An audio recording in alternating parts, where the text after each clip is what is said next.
Welcome back to Conspired, where skeptics and believers come together to discover the truth. Hey, what's up? How is everybody? Welcome back. Yeah, we It's so I ask people how they're doing and they can't. You get no responses. I know. It's the same as the voices, talking to the voice in your head. So yeah, it's fine. That's true. That is true. I feel so awkward beginning these all the time. Thank you for joining us again for another great episode of Conspired. I really enjoyed our part 2 of Dear David so much that we're happy to give you another part 2 today. Or at least part 1. I was going to say, this is part 1 of however many it takes. And before we get into what we're going to be talking about today, of course, if you follow us on Twitter or Instagram, you probably already know. And if you don't, go ahead and do that right now. Stop the podcast.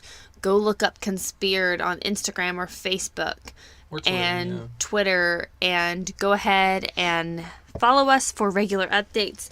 And that way, when you tune in, well, I guess they'll know by the title. But you'll know ahead of time what we're going to be talking about and know which ones you want to tune into and ones you'd rather just choose to ignore. Pass on by. Okay. Yeah, our ratings just keep going up. We're at a total of 784 total downloads on all listening resources. Yeah, and that went up 20 just today. It's so crazy. It's like... I didn't expect this much.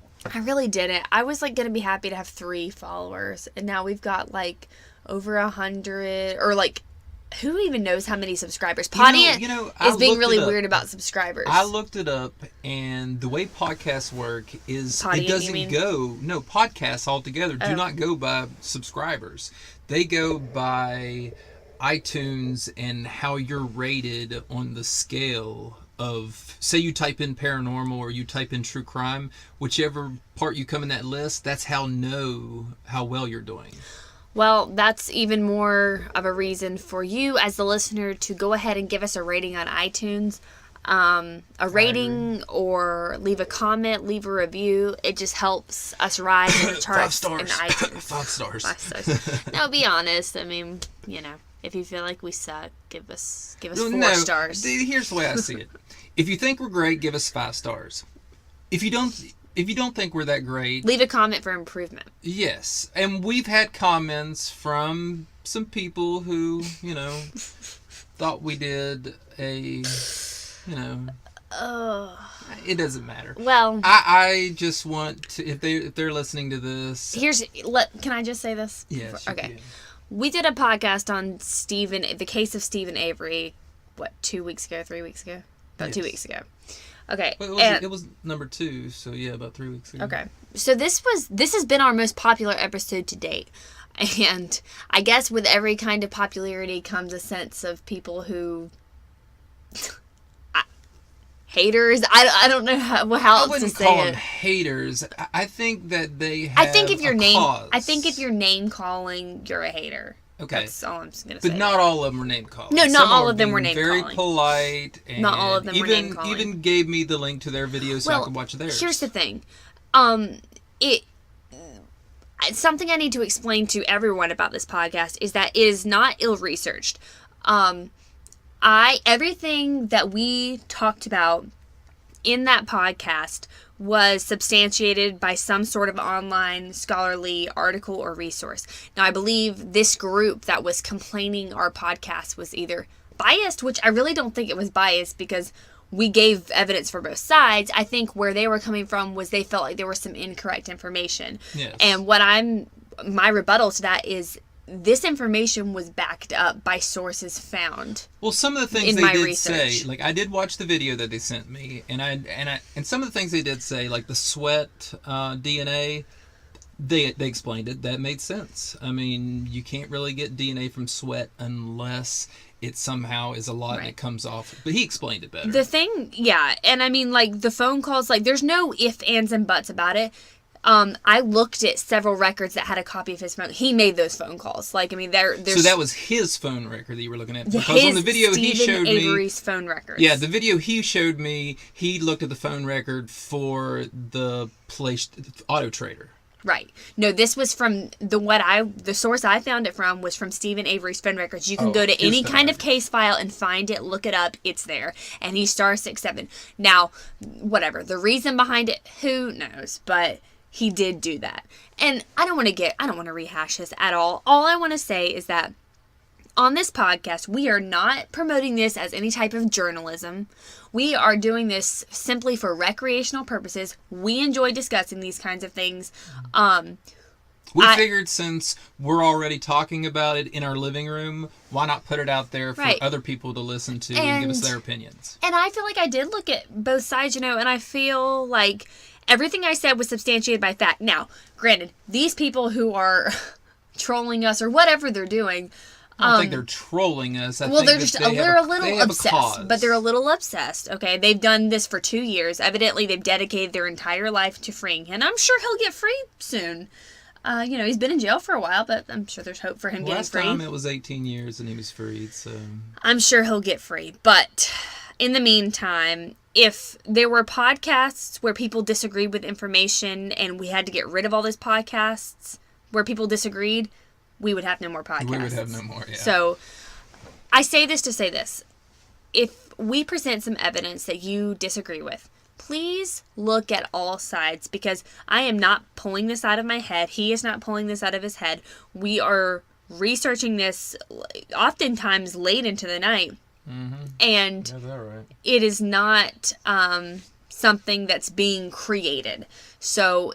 I think the mudslinging and the name calling is a bit much. Now, the one part was created, but you explained that before you went into it. Like, you said, okay, this is what I think happened. Right. It's like giving your opinion about something. And this is why I think And I think they may have heard that part, and they thought you were saying that was fact, when really that was just my opinion. Yeah, exactly. Opinion. They might not have missed that. And, whatever.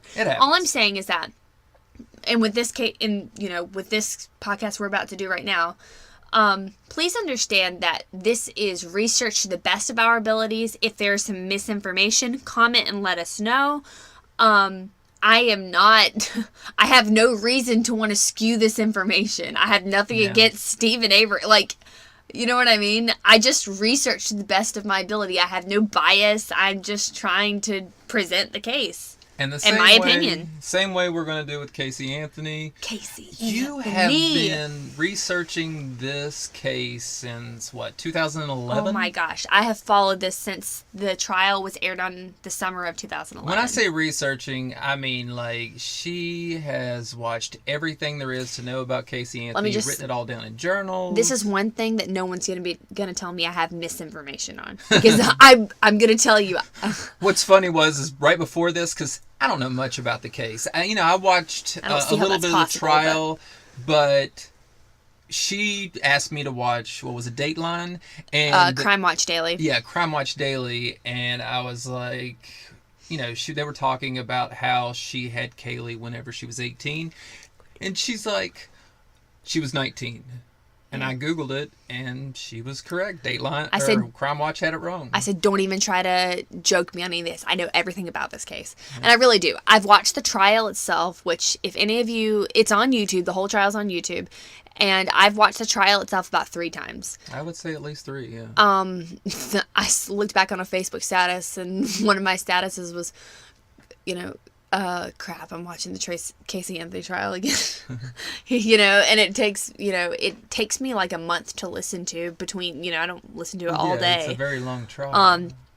So I've done that. I've read the prosecutor and the defense attorney, both sides of the case, have come out with different books. I've read them both. Mm-hmm. I feel very educated on both sides of this case. And not to mention, I just have watched every documentary there is about it, and I've done all the news broadcasts. Everything. Like, I followed this in real time. Like, I know about this case. True crime is pretty much her thing on this podcast. I am here to question things. I love asking questions and just trying to get the answers. Hopefully I'll be able to answer all your questions. You never know. We'll find out. We'll find out. But something I was going to say, I forgot. Well, while you're thinking of that, I just wanted to remind everybody to let your friends know that we're on iTunes, Overcast, TuneIn, Stitcher, Google Play, YouTube. We are a little bit behind on YouTube. Our user, the one we're using, usually posts it to YouTube. Podiant. Yeah, it's been slack on. They're not doing such a great job. So we love Podiant. They're just kind of slack on YouTube lately. I think they just need to fix the glitches. No big deal. But just look us up. Conspired. Always by Conspired. Always by Conspired. Okay. Well, I guess we've been talking about 10 minutes, but I do want to go ahead and say this is definitely going to be a 2-parter, possibly even a 3-parter, depending. I'm going to say 3-parter. Yeah, because this is just so much information, and I felt like since this is such a monster of a case, I felt like if we're going to do this, I'm going to freaking deliver. Like, I'm going to give all the details. I remember what I was going to say. I have gone, of course, I think a lot of people know the basics of this case, but I have gone to such great lengths to give, cell phone records, computer analytics, like transcripts of depositions. Like, I have gone very in depth with this case, and I'm hoping that it will differ from other podcasts on this. I know True Crime Garage, which I love listening to them, did a 3-parter on Caylee Anthony. And, even they went so in depth, I still feel like I'm going more in depth than they did. Not that I loved listening to them. I was going to say. I know, I loved True Crime Garage. Yeah. But I'm just saying that I felt like, since I'm as obsessed with this case as I am. I bet you'll give them. I want to give everybody as much information as I can about it. Everything I know about it, I want to give. Right. So, without further... That was a nice shout out to True Crime Garage. Yes, love the captain. Love True Crime Garage. Yeah, so, you know what? If you get a chance, listen to them. Listen to True Crime Garage. They're awesome. All right, so without further ado, let's get into the case of Caylee Anthony. Yes. Caylee Marie Anthony. Okay. So I guess what I want to do first is I kind of want to get into some of the background of Caylee and her family. Okay. So the case of Caylee Marie Anthony is known as one of the biggest cases that gained notoriety. It's one of the biggest cases since the O.J. trial. And that was a big case. That was a big case. And I actually don't know as much about this one. This is like O.J. for me. My mom was obsessed with O.J. This is like O.J. for me. Mm-hmm. So the defendant in this trial was a young woman by the name of Caylee Anthony, who lived with her parents in Orlando, Florida. Caylee was born on March 19th, 1986 in Warren, Ohio. And she was one of 2 children of Cindy and George Anthony, with George having worked in law enforcement. Caylee and her mother Cindy was working as a nurse. Caylee also had an older brother named Lee Anthony. Growing up, Caylee was a bright, personable young girl with friends and what many thought was just your typical, ordinary American family. However, friends say that Caylee had a pattern of lying, and it began... was a habitual liar. And it began in high school. Well, any friends you talk to will say, "Oh yeah, Caylee lies about random things, like just things that are very unimportant," and you'll start to see that. But as we go through, her lies get bigger and bigger and worse. Yeah. So, Cindy and George Anthony attended Caylee's high school graduation along with Caylee's grandparents. This is just one of the examples of one of the big lies she told. Only to discover that Caylee was several credits short of graduating high school. So Caylee had stopped attending classes towards the end of the school year, but she led her family to believe she would walk with the graduating class. She even allowed them to plan a graduation party for her and everything. How Isn't that crazy? You think you could get away with a lie like this? Well, like, oh yeah, I'm about to graduate. Throw me a huge party, and then they get there. And what you're going to find about Caylee throughout this case is she will lie till she is backed into a corner. Literally, in one instance, she's backed into a corner. Wow. So after high school, Caylee lived much of a normal college life. She didn't attend college. She went right into working. She was attending parties, dating, drinking, etc. However, Caylee's friends would later testify, as well as her mother, that she was never a heavy drug user or a drug user, period. And in fact, she was adamantly against drugs. Now, I can't confirm that. That's what Casey said a lot of people got wrong about her and what her friends said. And, you know, at this point, well, I don't want to get too into it, but I really don't think her friends would have a reason not to tell the truth about her. You know what I mean? I don't know. I'm going to leave that up to... I don't want to reveal too much of the case, so I don't want to say why they wouldn't have a problem doing that's that. Fine. Let's keep it going. So when Casey was 19, not 18, 19, Casey gave her family yet another shock. She began to put on weight, and her parents suspected that she was pregnant. And every time they would ask her, Casey would deny it. She claimed she was a virgin, despite the fact that she was, like, actually showing. And other family members even questioned Cindy and George at a family wedding about when Casey was due. They didn't even ask if she was pregnant. They just, so when's Casey's baby due? I could just imagine her with this little tiny bum, you know, and she's just like, I don't know what y'all were talking about. I just ate too many tacos. And the thing is like, Casey's a very short person. She's about 5'1.5", and she was also rather petite. So, like, obviously this is gonna show up on her pretty clearly. I didn't realize she was that short. Yeah, she's very short. But both parents denied that Casey was pregnant at the wedding. They were like, no, she's not pregnant. What are you talking about? Months into her pregnancy, though, she finally told her parents the truth. Okay, and I won't lie. That's a little weird that her parents wouldn't... Like, are they that dumb? I think that they choose to be they ignorant in the fashion of, there's I just bliss don't in want to believe ignorance. it. Yes. Right. Okay. Months into her pregnancy, she told her parents the truth. And like we were watching on one of these videos, Cindy and George were, like, elated. That's another thing that was weird, is, like, why would Casey be afraid to tell them? Because they were genuinely happy about this, despite the fact that Casey, and we'll get into that, didn't really know who the father was, and obviously she wasn't married, so it's like, can you be that happy that your daughter's a teen mom? But I don't care who you are. When you're when you become a grandparent, you're just like, oh, that's awesome. But the identity of the baby's father, however, remained a mystery. Casey pointed to different men possibly being the father, including her fiancé at this time, who was Jesse Grund. She also thought it maybe could be a young man she had dated previously who had died in a car crash. Those were the two main men she thought could be Caylee's dad. The one in the car crash? We don't know. Nobody knows. I was telling you that earlier. I was like, I wonder why they never revealed his name. So, okay. But the family believed that the child was Jesse's, and Casey even texted Jesse and was like, you're going to be a dad. I'm pregnant with your baby, you know. And Jesse was like, okay, great, you know. And he was very supportive. He was at the hospital when Caylee was born. And on August 9th, 2005, Caylee Anthony was born. A friend of Casey's said that she had previously discussed giving the baby up for adoption, but her mother strongly discouraged this and says, no, it'll be fine. You know, we'll all live in the house together. It'll be one big happy family. Don't give the baby up. I would think so. She wanted to be a grandmother. Yeah.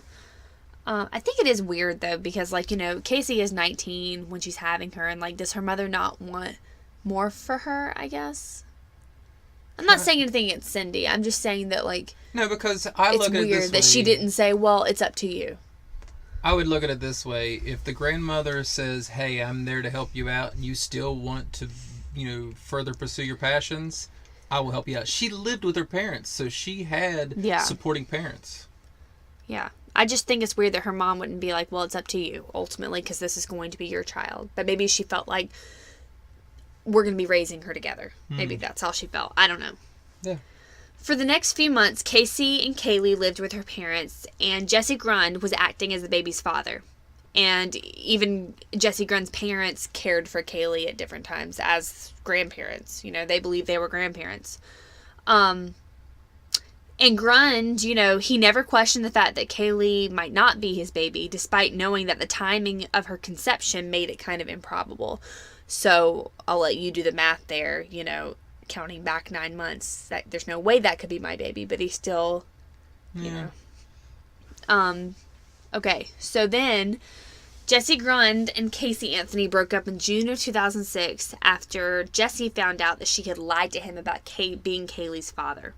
What ended up happening is they did a paternity test, and it was 100% faults, that he was the father of Caylee. And so, to him... You are not the father. And I don't know if... They could have gone on Maury. And I don't know if, like, maybe during that time she and Jesse were dating, and then it's like, oh, you cheated on me, obviously, because there's a different dad. Yeah. You know, yeah, I don't exactly. know.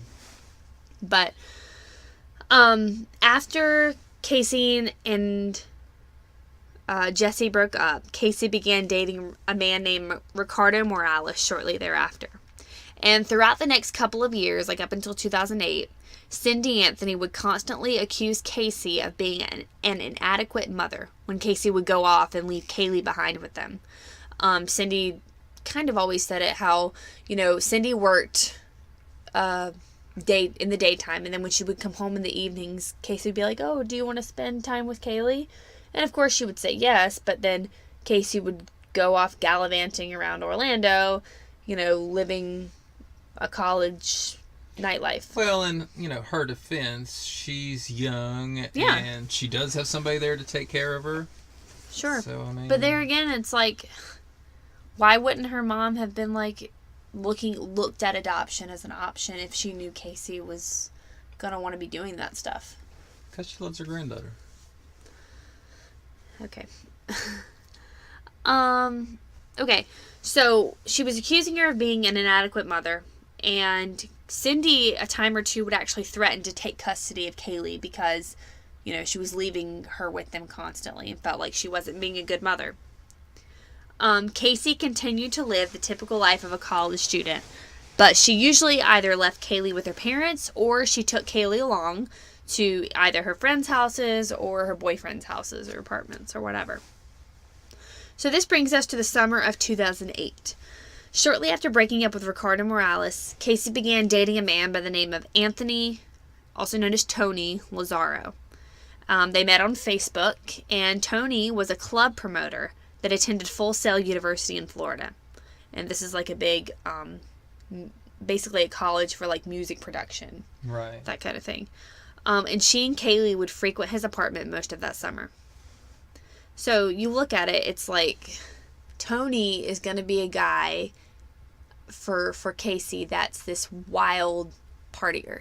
Yes. You know, always at the clubs. Always at the clubs. And so I'm thinking this is going to tempt Casey more to want to go out more and want to be with Tony more. And he's almost like living the kind of life she really wants to be living. That's what I was getting ready to say, is that she's already has that party mentality, so it just drew her to him. Yeah.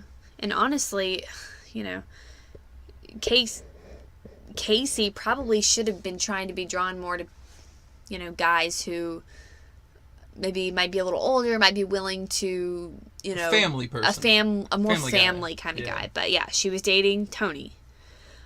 So because of this, Casey was often seen partying at various clubs with Tony and his friends, participating in all sorts of scandalous events, and often while intoxicated. Although Casey has since said that the media and the state portrayed her in an unfair light with all of these accusations about her. Remember, she lies a lot. That's true, but I felt like I need to put that in there for all sides. Yes. Okay. I agree. Casey's habit of lying seemed to get even worse after Caylee was born. So we talked about her habitual lying, and as I told you, we're going to see it get worse, especially after Caylee is born. There was evidence that Casey had stolen money and used credit cards from her parents, her grandparents, both of which who were like not well, not able to care for themselves, like stealing money from them. So the grandparents weren't able to... Like, her grandfather was in a nursing home, and I don't know where exactly her grandmother was, but I know that she was in some kind of assisted living, and she's stealing money from them. Wow. Okay. So, and she's also stole checks from one of her friends. So, like, no, everybody was fair game. Family, grandparents, friends. She was stealing money from all of them. Wow, okay. And you'll come to find out why. So, one friend in particular, Amy Huizinga, who was one of Casey's good friends during this time, was under the impression that she and Casey would be... This is also the friend she stole checks from, but I guess she didn't know this at this time. that she and Casey would be moving into her parents' house that summer because her parents were, quote, giving Casey the house. And this turned out to be very untrue. Yeah, she was like telling Amy, like, oh yeah,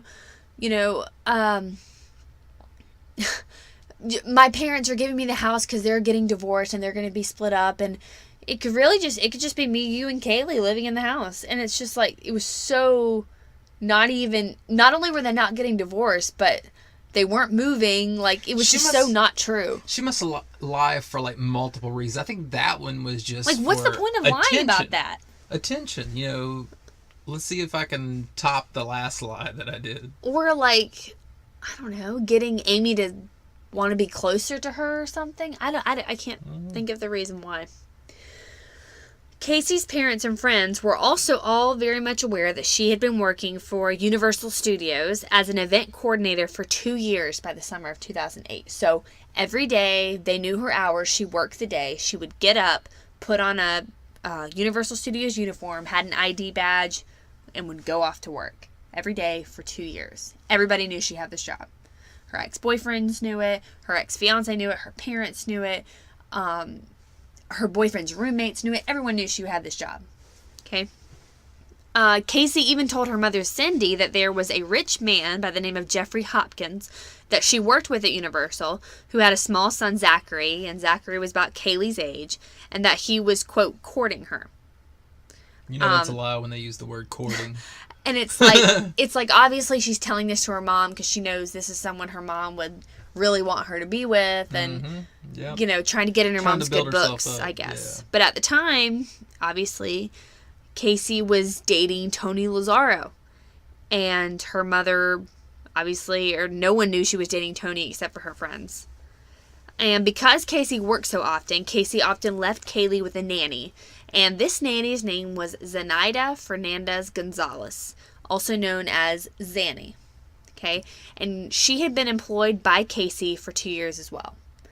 And oftentimes friends would report and family would report if Caylee was ever not with Casey, she was always like, oh, she's with the nanny.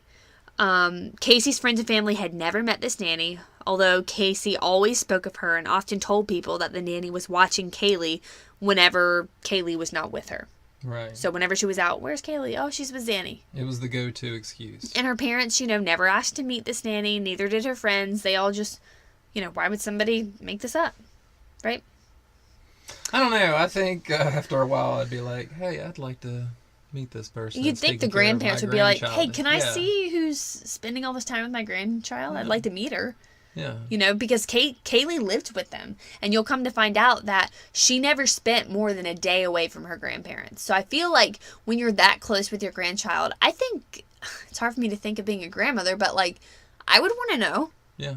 I would want to know who my grandchild was around. Especially if she's staying at their house. Yeah. And it's like, why can't you bring Zanny over? Like, why can't we meet her and let her know who's babysitting our precious... Or let her babysit over at our house. Yeah, or who's babysitting our precious granddaughter, that they love so much. So by the summer of 2008, which is where our timeline of events will begin, Caylee is almost 3 years old, and she would have been turning 3 on August 9th of that year. Okay, so this brings us to a timeline of events, okay, beginning on June 15th of 2008. So buckle up, because we're about to go on a rendezvous of events throughout the summer of 2008. I'm excited. Are you ready? I am excited. Okay. Feel free to stop me if anything, doesn't make sense, or if you feel like I should clarify something. Believe me, I will. All right. June 15th, 2008. Caylee Anthony takes Caylee to visit her father in a nursing home in Mount Dora, Florida, while Casey is working. And I want to play this little video, because it's so cute, of Caylee reading a book at the nursing home. And this is Caylee Anthony's father that they're visiting. And she's just, I wish we could show a video on here because she's just so cute. But I thought I'd share this audio.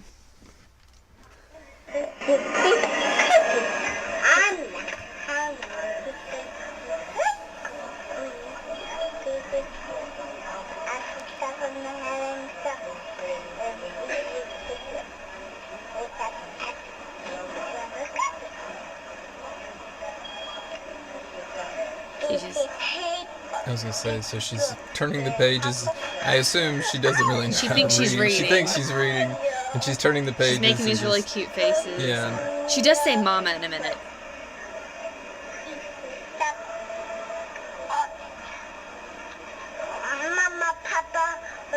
Mama and Papa, yeah. So she's probably even read the story and she's remembering some words. Remembering some of the words that are from the story.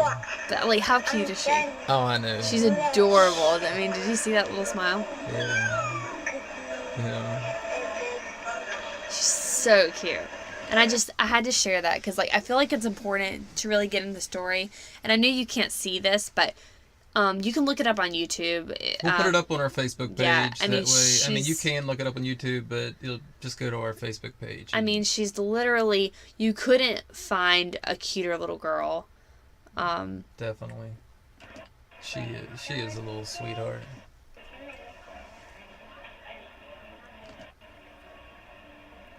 That was just, All right. that was Cindy and her singing "You Are My Sunshine."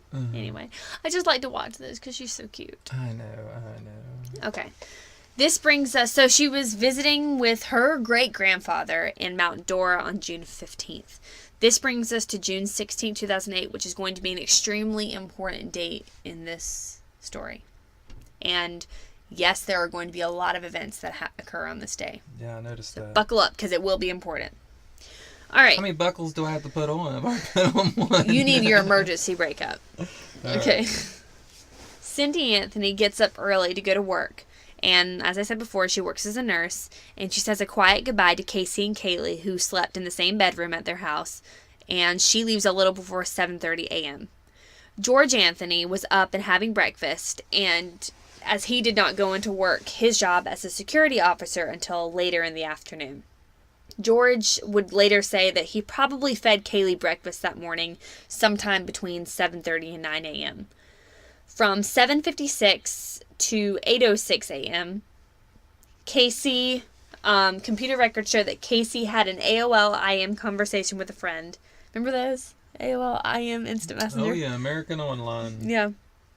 And then at 10:27 a.m., and you'll notice if it has anything to do with the computer, I'm getting these from computer forensics that were collected. At 10:27 a.m., Casey uploaded a picture of the interior of a nightclub called Fusion that she had been going to a lot that summer, where Tony was a club promoter. She uploaded a picture of the interior of that nightclub to her Photo Bucket account. After that, Casey had a 20-minute phone conversation with Tony Lazzaro at 11:47 a.m. George claims that he sees Casey and Caylee come out of their bedroom ready to go somewhere. Casey is dressed for work, going to Universal Studios to go to work.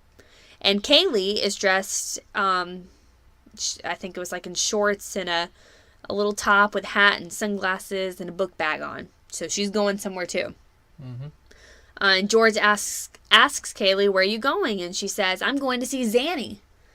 So And, Kaylee's the one who says I'm going to see Zanny. well, of course, Casey's always talked about Zanny, but George asks her, and Caylee says, "I'm going to see Zanny." And, normal. Okay, you're going to see your nanny. Yeah.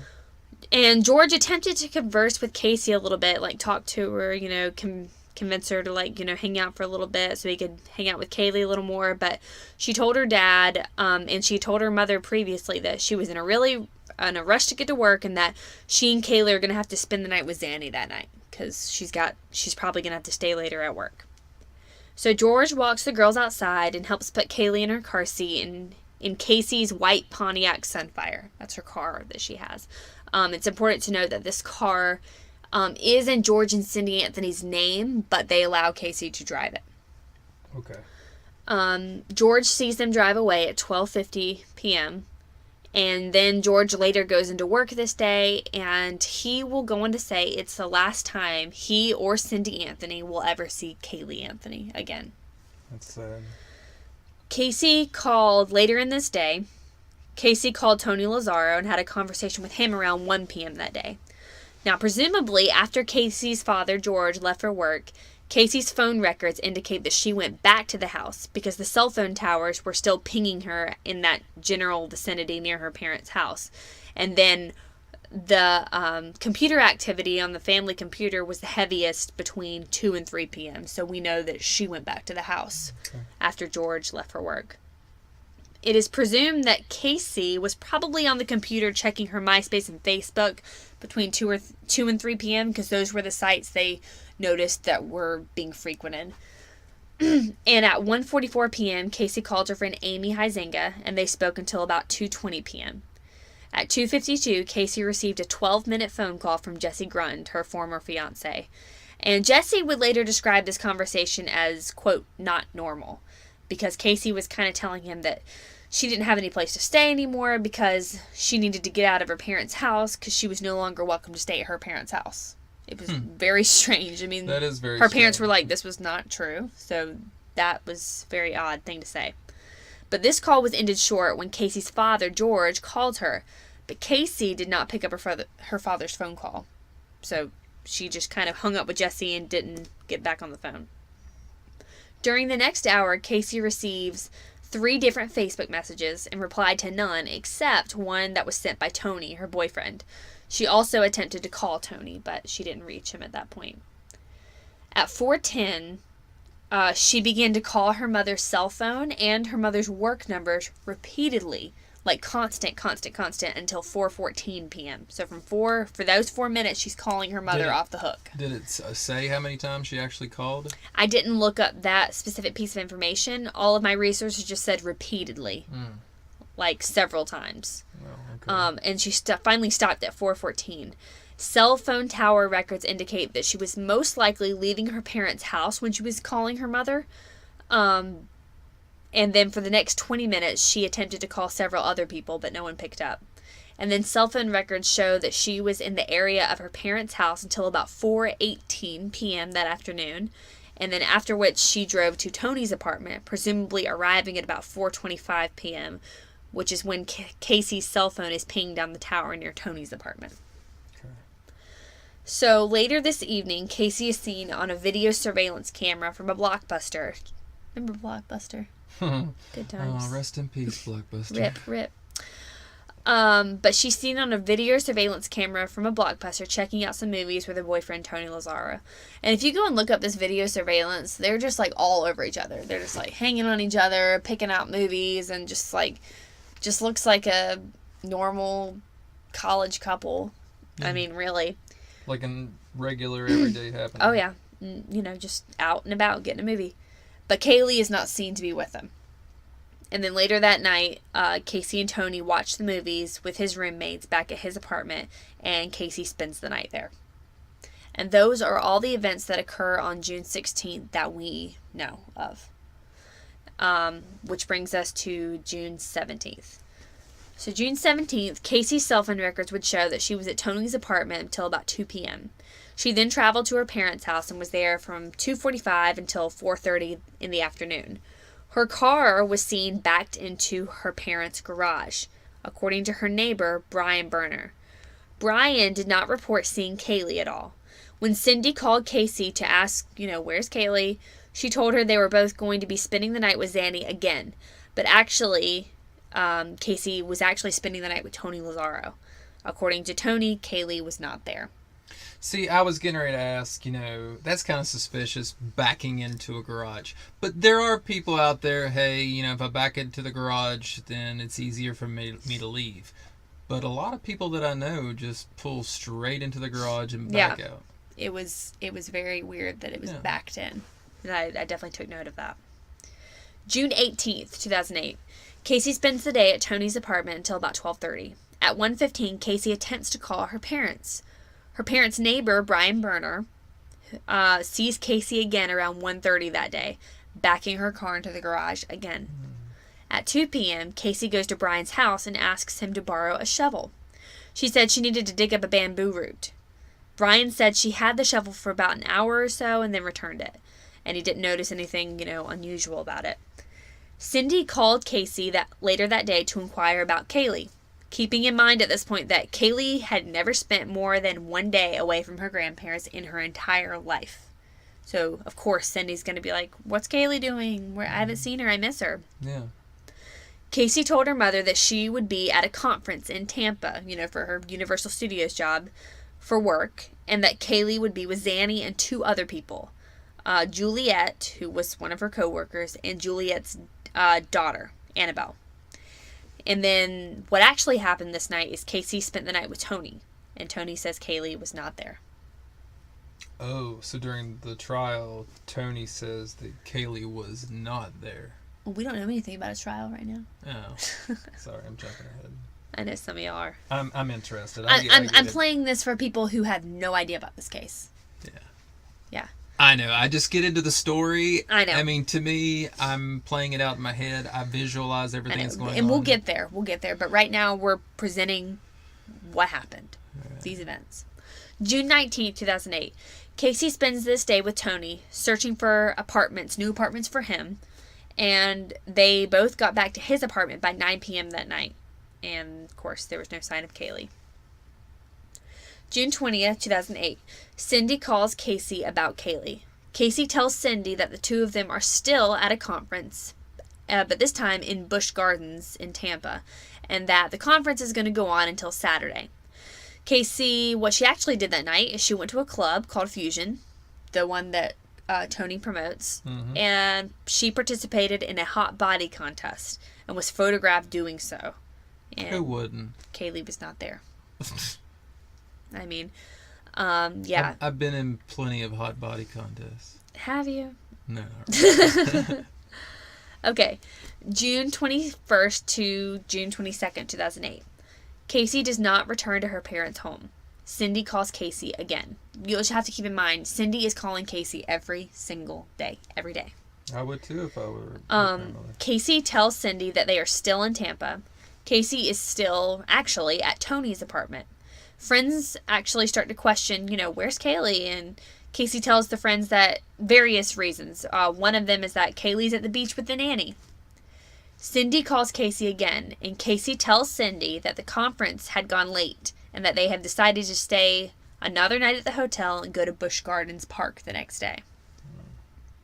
So I'm sure Cindy's like, oh, this is great. Kaylee's spending time with this other little girl named Annabelle. They're going to all these parks, having a great old time. Yeah. June 23rd, 2008. Caylee is at Tony's until about 1:30 p.m. She went to her parents' house at 2:30 p.m. that day.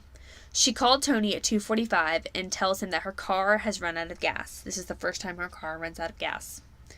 Tony goes to Caylee and she takes him to her parents' house where they together break into the shed and they take her dad's gas cans. Now, Tony, of course, he was reluctant, but he's like, are you sure this is okay to break into your dad's shed? And she's like, yeah, I do it all the time. So, Cindy calls Caylee. Caylee tells Cindy at 5:30 that Zanny is in the hospital in Tampa because she had been in a car wreck. She says Caylee is with Juliet, her co-worker, in a hotel while Caylee tends to Zanny at the hospital. Wait, who's attending to Zanny at the hospital? Caylee is. And Caylee is with Juliet, her co-worker. Okay. All right. June 24, 2008. George Anthony decides to mow the lawn and finds that the lock is broken on his shed and that his gas cans are missing. So he reports this as a burglary and makes a police statement. Caylee Anthony later shows up to her parents' house around 2:30 that day. Cindy's at work and George is alone and home. And George asks Caylee, where's Caylee? And Caylee tells him that she's running late for work and doesn't have time to chat with him. George has an idea that Caylee may have has missing gas cans because he would later say that Caylee had taken these gas cans before. Right. So he tells Caylee he needs something from her car and that he'll go get it from her trunk. So he's basically trying to kind of catch her in this lie. Mm-hmm. He had an idea she had her gas can, so he was kind of setting her up. Right. In a way. So when he says he's going to go get some from her car, Caylee brushes past George, runs to the trunk. Well, it doesn't say she runs. She just kind of walks fast to the trunk, opens the trunk, takes out the gas cans, throws them at George, and says, I'm not going to actually say here's your effing gas cans, yeah, and then gets in her car and leaves. She throws them at him. Yes. So she's obviously very upset. Yeah, and George is like, what the heck? Like, what's the big deal? You know? Just gas cans. Yeah. All right, so June 25th, 2008. Caylee Anthony tells her friend Amy Huizinga that there is a smell in her car that seems to be coming from the engine. Cindy calls Casey about Caylee and was told that they're still at the hospital in Tampa. June 26, 2008. Casey spends all day at Tony's apartment. Cindy calls Casey, and Casey tells her that Zanny was released late from the hospital, so they're just going to spend another night at the hotel. Makes sense. Okay. June 27, 2008. Around 11 a.m., Casey is at her parents' house for about half an hour while no one is home. And, of course, they know this because of the cell phone records and where the cell phone tower is pinging her phone. Casey texts Amy about a dead animal being plastered to the frame of her car. And later that day, Casey's car runs out of gas a second time. Shortly after the text she sent to Amy, and she runs out of gas at an Amscot on University Boulevard in Orlando next to a dumpster. Casey calls Tony to come and get her, and when he does, Casey appears to have, grocery bags full of either clothes or refrigerator items, but he doesn't know which one it was according to his testimony. Casey and Tony. When you say refrigerator items, you're just talking about groceries? I think those are Tony's words, so I'm assuming he means groceries. Groceries, okay. Yeah. I didn't want to misconstrue what he said. I didn't know if he was talking about, like, refrigerator parts, like the refrigerator was broken or something. I don't know. I doubt that, but... So Casey and Tony are later seen on video surveillance at a JCPenney, and later that night, the two went back to the club, Fusion. Cindy asks Casey about Caylee. Casey tells her that they are back in Orlando, but that she had a late meeting and they're going to stay with another work friend, Jeff Hopkins, and they're going to stay with him at the Hard Rock Hotel in Orlando. At some point that day, Jesse Grund, Casey's former fiance, inquires about Caylee, and Casey tells him that she's with a nanny. Amy asks about Caylee, and Casey tells her, she's at the beach with the nanny. At the beach with Zanny the nanny again. June 28th through 29th, 2008. Casey tells her mother she's at the Hard Rock Hotel with Jeff, but she's actually with Tony Lazzara renting a movie at Blockbuster again. So I assume they caught him on video again? Yes, video surveillance once again. June 30th, 2008. Tony leaves to go on a trip to New York, and Casey drops him off at the airport. And Tony allows her full use of his car while he is gone. Because remember, her car is still abandoned at the Amscot. The manager at the Amscot on this day calls the towing company, Johnson's Wrecker.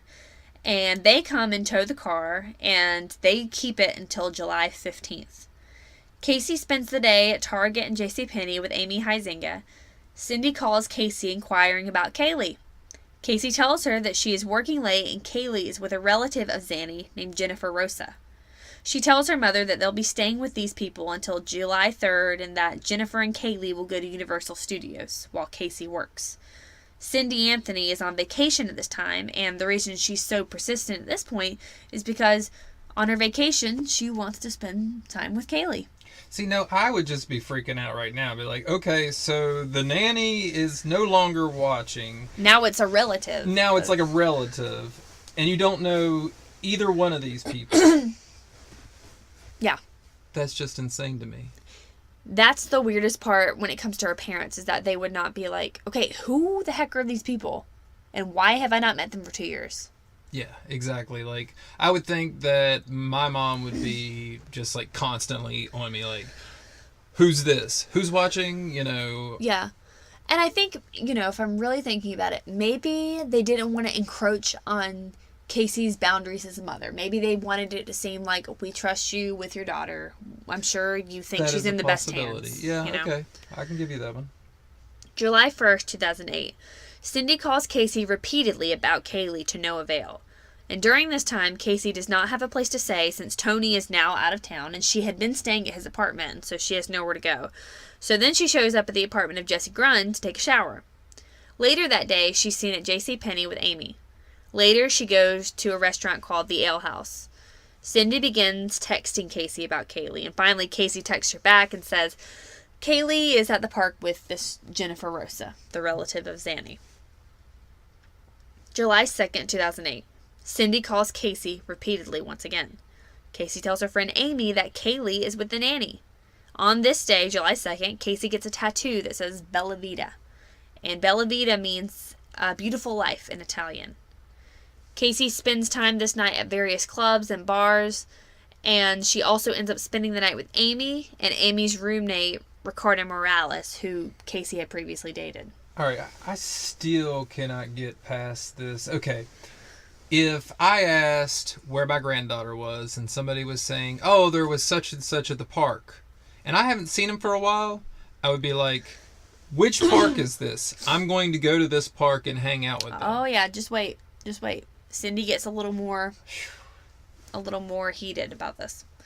July 3rd, 2008. Cindy is growing frustrated.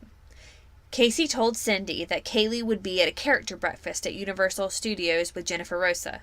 So, without telling Casey, Cindy drives to Universal Studios to go see Caylee. And when she gets there, she calls Casey and she says, Casey, I'm here. Where's Caylee? I want to go see her.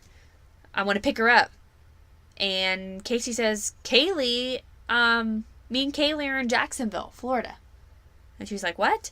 And she tells her that, yeah, we went with Jeff Hopkins since Jeff is from there. And, we just wanted to, Jeff and I are kind of sort of dating. And we just kind of want to go see where he's from. And we're getting to know each other a little more.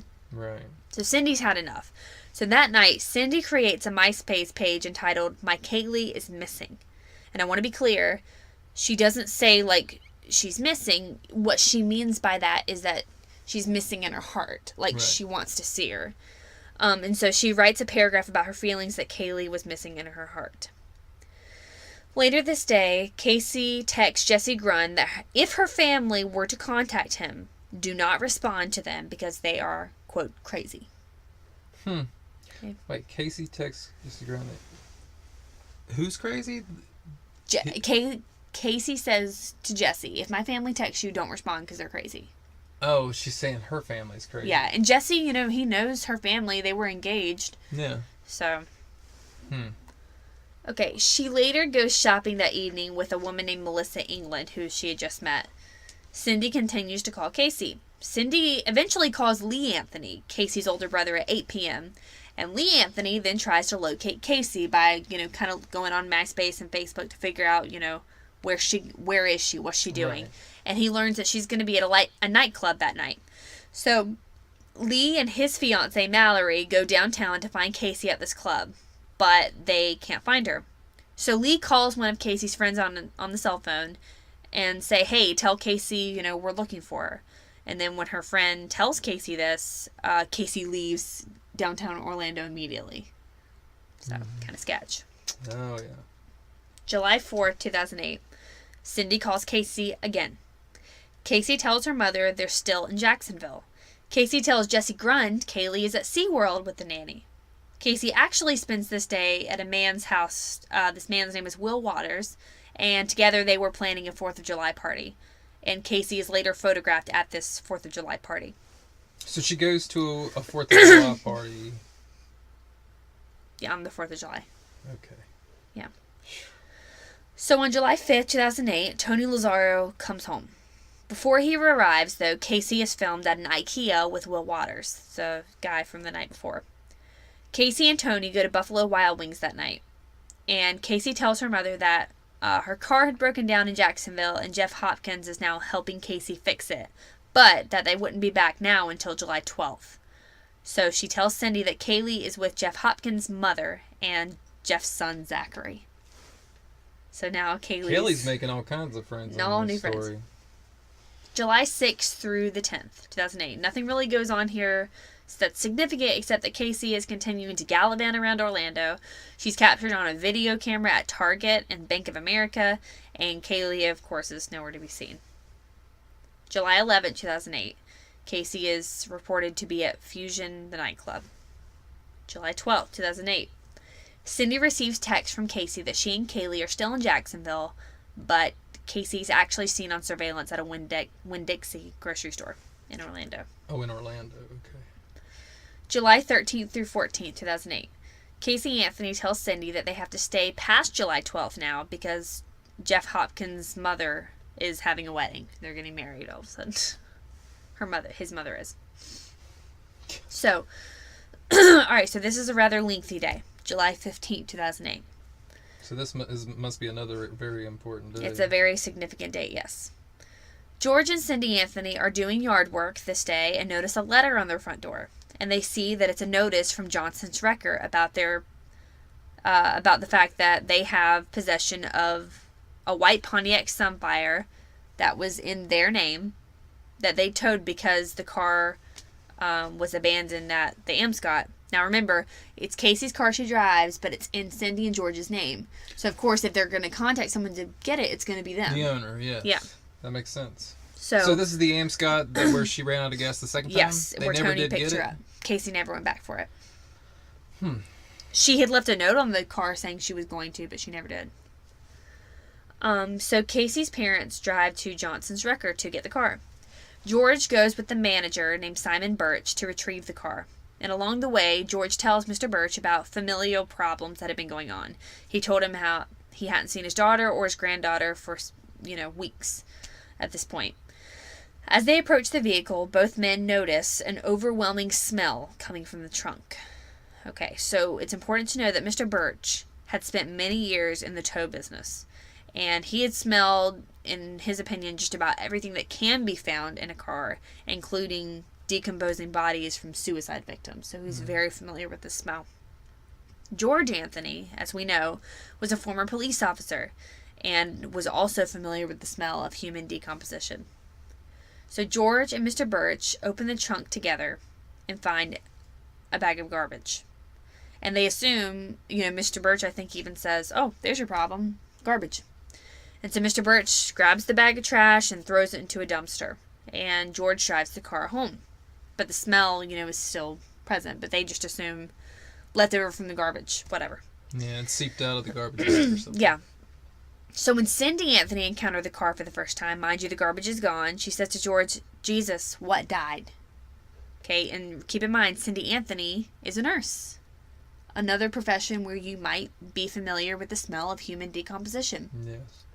I know, my mom's a nurse. She's familiar with that smell. And a lot of people say that it's a smell that you don't forget.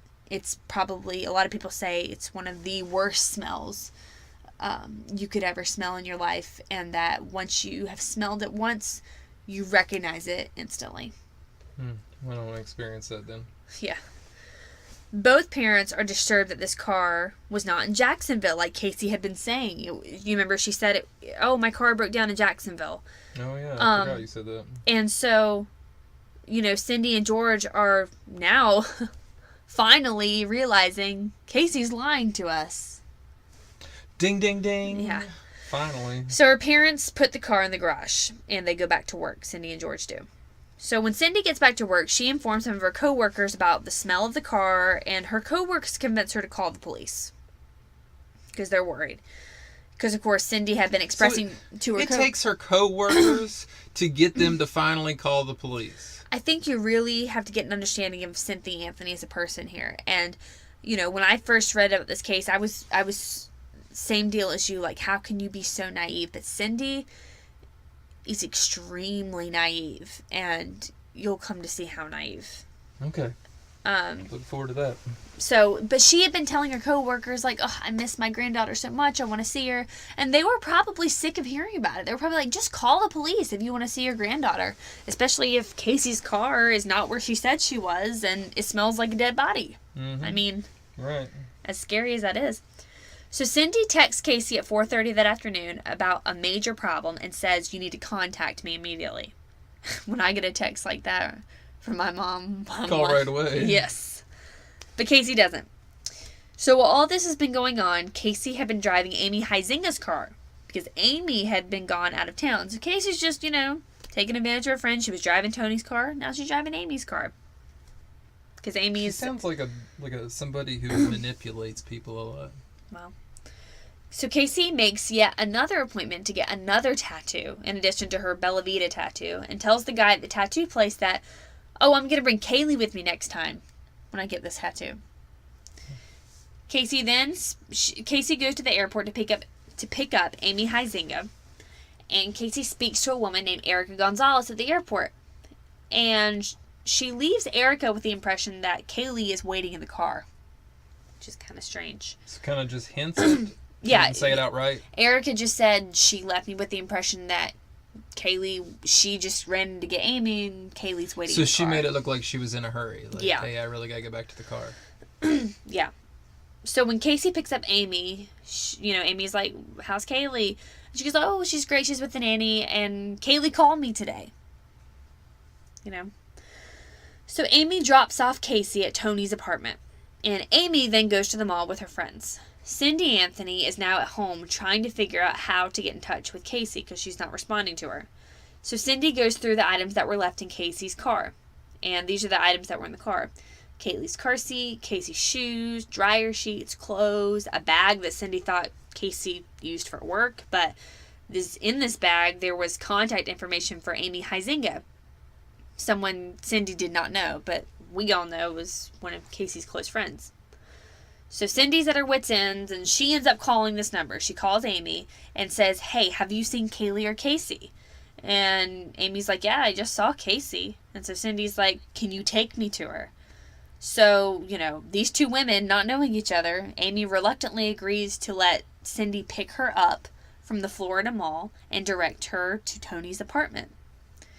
But on the way to Tony's, Cindy's telling Amy everything that's been going on. I'm sure Amy's just like, oh my gosh, like, what have I gotten myself into? Yeah. Mm-hmm. So, Amy and Cindy both go to the door, and Casey comes out, leaving her belongings behind. Cindy would later go on to say that the apartment smelled strongly of marijuana, so she believed that Caylee could not be in that apartment. Cindy demands in person to Casey. This is the first time she's seen her in a month, and says, take me to my granddaughter. Take me to Caylee. Right. So they all get in the car, Caylee, Cindy, Casey, and Amy. And then they end up dropping Amy off. Well, Casey tells Cindy that Caylee is with the nanny, but Cindy demands to be taken to her. And Casey refuses. She's like, no, Kaylee's on a schedule. I don't want to mess up her schedule. You're being crazy, that kind of thing. And Cindy's like, no, I want to see my granddaughter. And Casey continues to refuse. So finally, Cindy makes her very first phone call to the police in an attempt to scare Casey enough to bring her to Caylee. And I'm going to play for you guys Cindy's first 911 call, because I believe these 911 calls are very, very important to this case. You have to wait because stupid YouTube has ads. I love all the ads that they keep adding on. They have so many ads, man. Like, you can't watch anything without an ad anymore. You would think that they would make enough. No? Yeah. All right, here we go. All right, starts at 2:40. Let me back up a little bit. Oh, I'm sorry. Hold on. To the station. I have a 22. All right, here we go. Thank you. Hello. Hi, I drove to the police department here on Persian, but you guys are closed. I need to bring someone into the police department. Can you tell me where the closest one I can come into? What are you trying to accomplish by bringing them to the station? I have a 22-year-old person that has grand theft sitting in my auto. She had stolen the car. With me. No, so this 22-year-old person stole something? Yes. Is this a relative? Yes. Where did they steal it from? My car and also money. Okay, is this your son? He said from, and she told what? Okay, so your daughter stole money from your car? No, my car was stolen. We retrieved it today. We found out where it was at. That they stole the car. I've got that, and I've got affidavit from my banking account. I want to bring her in. I want to press charges. Where did all of this happen? Oh, it's been happening. No, but I need to establish a jurisdiction is what I'm trying to do. Oh, I live in Orlando. Yeah, but what address did these thefts occur at? Well, I guess my residence, I guess. She keeps saying, I guess. 4937 Hope Spring Drive. That's actually going to be in the jurisdiction of the sheriff's office, ma'am, not the Orlando Police Department. All righty. Let me transfer you over to the communications section for Orange County. Okay. Now, is the Orlando Sheriff's Department the one on 436 is that open this afternoon, this evening? The substation you're at on Pershing, if it's Orlando Police, we're open primarily during the day. But that's not the sheriff. That's the city police, which does not have jurisdiction for your action. I know there's a sheriff's department on 436. Well, what I'm going to do is I'm going to transfer you to the sheriff's communications section, and you can determine that. Hold on. Okay. All right, so there's more. Just a little more. So this is the second call. Oh, they're transferring. Okay, I'm catching up. And we'll have a court order together. It's Cindy talking to Casey. We'll do it. You'll never. Oh, that's right. They record. No, I'm not giving you another day. I've given you a month. I forgot that whenever they put you on hold to transfer you, you're always being recorded. And you could hear Casey in the background saying, like, stop overreacting, whatever. She's like, no, I'm not giving you one more day. I'm giving you a month. So what was happening there is she had called the Orlando County Sheriff Department, and they were like, well, where you live, that's going to be a crime that needs to be dealt with the Orange County. Right. So they were transferring her. Okay. Okay. So Cindy drives home to make a second phone call to the police because the officers tell her that from where she's calling, she would have to make a report to the Orange County Police Department. So Cindy and Casey drive home, and Lee Anthony, George had called Lee Anthony to bring him home to talk some sense into your sister, tell her to bring us to Caylee. So he arrives shortly before, and Cindy and Casey Anthony rush in the house. Lee himself detects an awful smell coming from the white Pontiac. Cindy tells Lee to try and get information from Casey about Caylee. And at this point is when Cindy makes a second phone call to the police. And this time she makes it to the Orange County Sheriff's Office. I'm going to pull this one up. And remember, at this time, she's still just trying to scare. She's trying to press charges against Casey. Like, Casey didn't steal the car, but she's saying that because, it's in their name, and they're pissed that they've had to pay all this money because she just didn't tell them. And they want to see their granddaughter. And she's trying to get Casey to take her to Caylee. Alright, so I'm going to get to the exact part where this starts. This is from the trial. 4937 Hope Spring Drive. 4937 Hope Springs Drive, Orlando. Okay, what's happening? I have someone here that I need to be arrested in my home. They're there right now? I have a possible missing child. I have a 3-year-old that's been missing for a month. A 3-year-old? Yes. Have you reported that? I'm trying to do that now, ma'am. And right now she's saying she's missing, but she's just kind of saying that. Mm-hmm. Okay, what did the person do that you need arrested? My daughter. For what? For stealing an auto and stealing money. I already spoke with someone. They said they would patch me through the Orlando Sheriff's Department and have a deputy here. I was in the car. I was going to drive her to the police station, and no one's open. They said they would bring a deputy to my home when I got home to call them. So she stole your vehicle? Yes. When did she do that? On the 30th. I just got it back from the impound. I'd like to speak to an officer. Can you have someone come out to my house? Okay. Okay, I gotta ask you these questions so I can put them in the call, okay? Okay. 30th of June? Yes.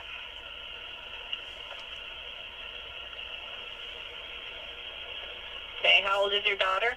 22.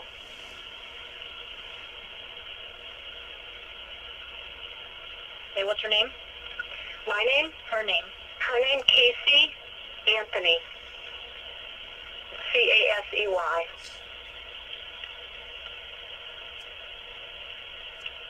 And your name? Cynthia Anthony.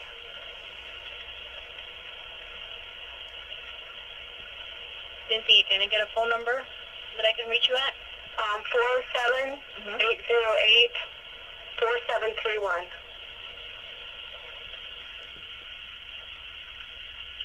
And you said you have this vehicle back? Yes. I have the statement. Casey's there right now? Yes, I got it. I finally found her after a month. She's been missing for a month. I found her, but we can't find my granddaughter. Okay, how tall is Casey? 5'1.5". Thin, medium, or heavy build? Thin. Color hair? Brown.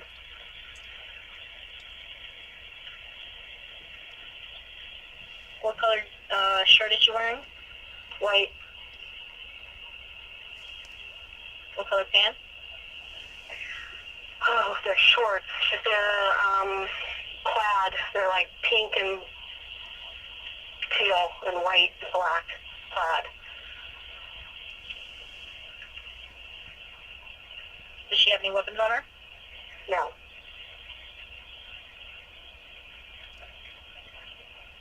Is Casey not telling you where her daughter is? Correct.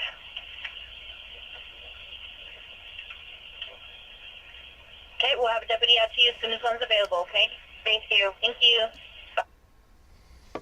Okay. Wow. So that was So- interesting. You can just tell, like, the contempt in Cindy's voice. Like, she's just so done with it all. Like, she's, to Kate, I'm going to have you, like, arrested unless you take me to my granddaughter. Mm-hmm. Like, she's at her wit's end. She hasn't But seen her it for took a her month. a month. That's insane. I wouldn't have lasted probably a few days. I know. And I don't know. I don't know why that they didn't react sooner, but you can tell she's 100% done. Oh, yeah. I could see that.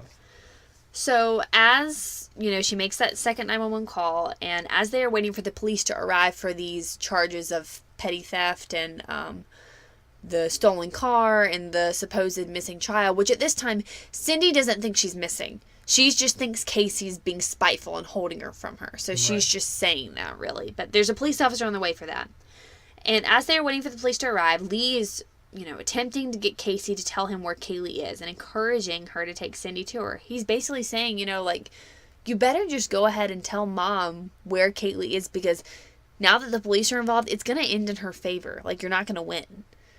And so finally, Casey tells Caylee Anthony that she has not seen Caylee for 31 days and that the babysitter, Zanny, has kidnapped her. Wow. Okay. So that's insane. Yeah. So the babysitter's kidnapped her, and unfortunately, or fortunately, Cindy Anthony overhears Casey telling Lee this and goes into an all-out panic. Because before, she had just been saying that Caylee was missing because she's trying to she thinks Casey's just being like a bee. She just thinks she's, like, keeping her from her because she's mad at her or something. For taking her from her boyfriend's house or whatever. So this is Cindy's third and final 911 call. And it's probably the most famous 911 call. And, you'll hear in her voice she is in an all-out panic after she has overheard this. So this is Cindy Anthony's third 911 call to the police after learning that Caylee Anthony is really missing and has been kidnapped. Oh, hold on. Emergency.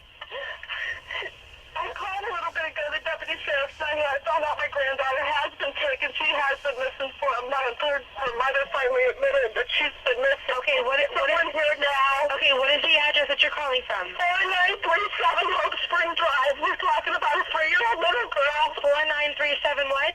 Hope Spring, HOPESPRING Drive, Orlando. My daughter finally admitted that the baby's in the store. I need to find her. Your daughter admitted that the baby is where? But the babysitter took her months ago that my daughter's been looking for. I told you my daughter was missing for a month. I just found her today, but I can't find my granddaughter. She just admitted to me that she's been trying to find her herself. There's something wrong. I found my daughter's car today, and it smells like there's been a dead body in the damn car. Okay, what is the 3-year-old's name? Caylee, Caylee,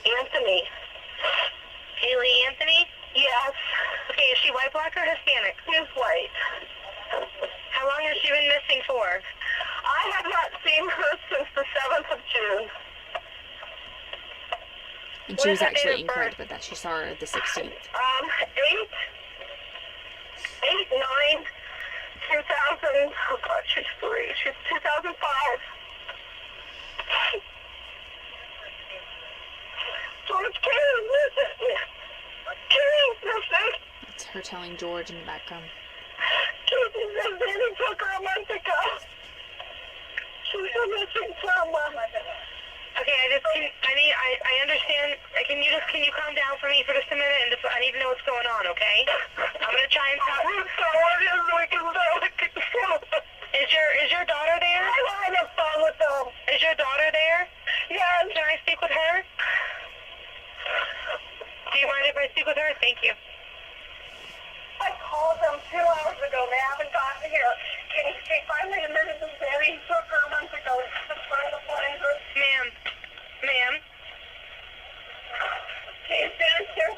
They want to talk to you. Answer the question. Hello? Hello? Yes. Hi. This is Well, Casey on the phone. can you tell me what's going on a little bit? I'm sorry? Can you tell me a little bit what's going on? My daughter's been missing for the last 31 days. And you know who has her? I know who has her. I've tried to contact her. I actually received a phone call today, now from a number that is no longer in service. I did get to speak to my daughter for about a minute. Okay, did you guys call and report a vehicle stolen? Yes, my mom did. Okay, so there's been a vehicle stolen too? No, this was my vehicle. What vehicle was stolen? It's a 98 Pontiac Sunfire. Okay, I have deputies on the way to you right now for that. So now your 3-year-old, okay, your 3-year-old daughter is missing. Caylee Anthony. Yes. White female. Yesterday. Yes, white female. 3 years old, 8/9/2005 is her date of birth? Yes. And you last saw her a month ago? 31 days. It's been 31 days. Who has her? Do you have a name? Her name is Zenaida Fernandez Gonzalez. Who is that? Babysitter? She's been my nanny for about 1.5 years, almost 2 years. Why are you calling now? Why didn't you call 31 days ago? I've been looking for her and have gone through other resources to try to find her, which was stupid. Okay. Can you give me the name of the nanny again? Like, spell it out for me? Zenaida, Zenaida. Last name? Fernandez Gonzalez.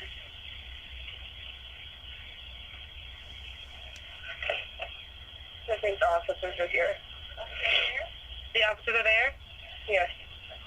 Okay, hold on a second. Don't hang up with me yet. I need you... Okay.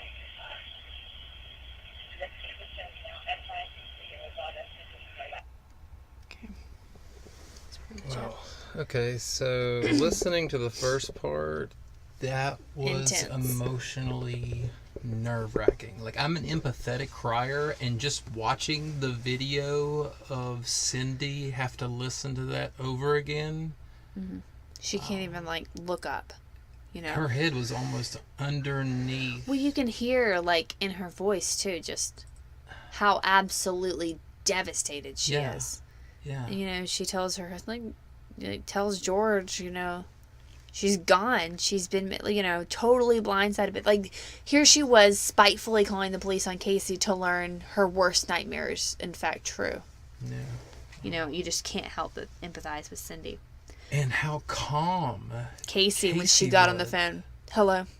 Yeah, you know, My daughter's been missing for 31 days. I was using all my If nothing resources. else, yeah, the mom you'd think would be way more distressed than the grandmother ever could be. Yeah. Like, you know, a lot of moms will tell you, moms of children who have been kidnapped, they don't sleep, they don't eat, they don't do anything until Yeah. they get something on their daughter. And she's been missing for 31 days. And And we then both now- know, we know what all of she's these really things been that are doing. happening. And she says she saw her on June 9th, but that was actually an incorrect statement. She would later go on to confirm that no, it was actually June 16th, the last time she saw her. Man.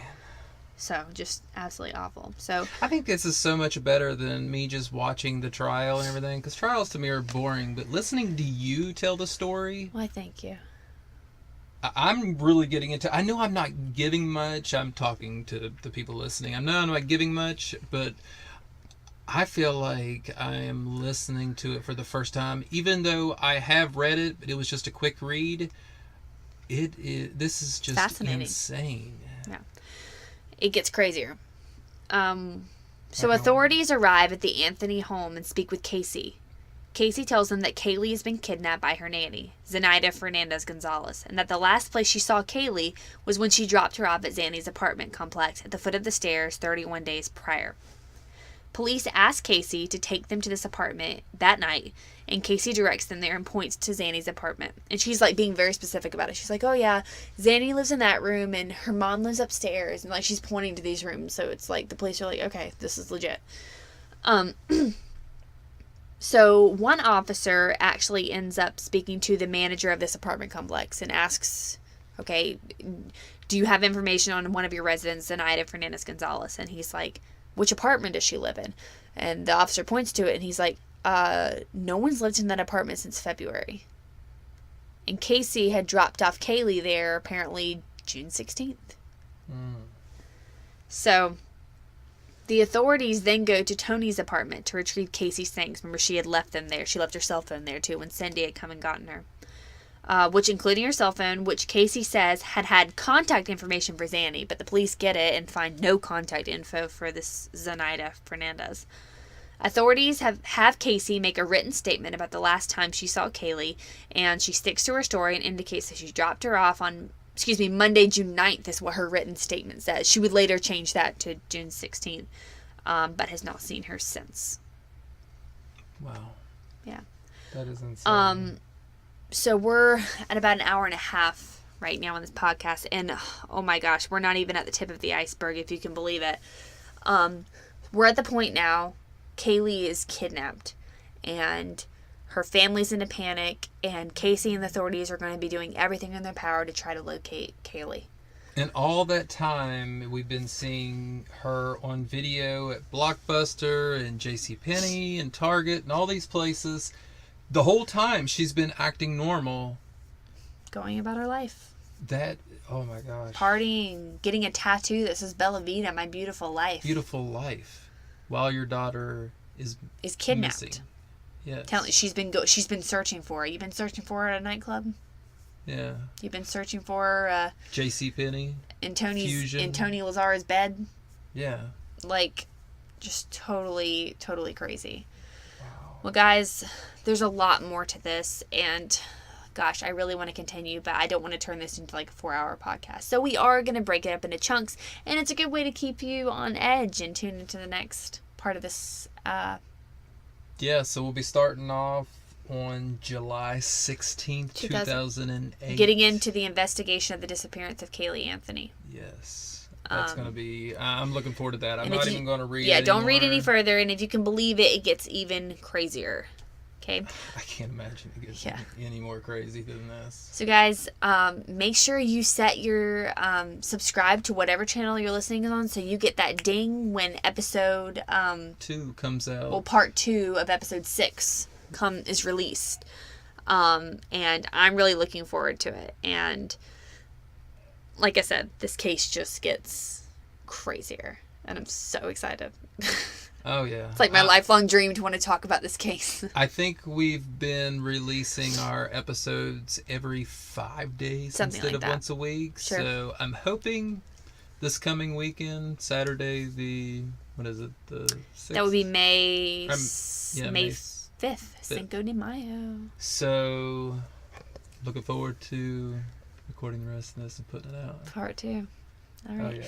Thank you guys for listening to this week's episode of Conspired, and be sure to come back and join us for part 2 of the case of Casey Marie Anthony. Thanks for listening. If you have any comments, make sure you leave them. Subscribe. Please do. Subscribe, as always. All right. Thanks for listening.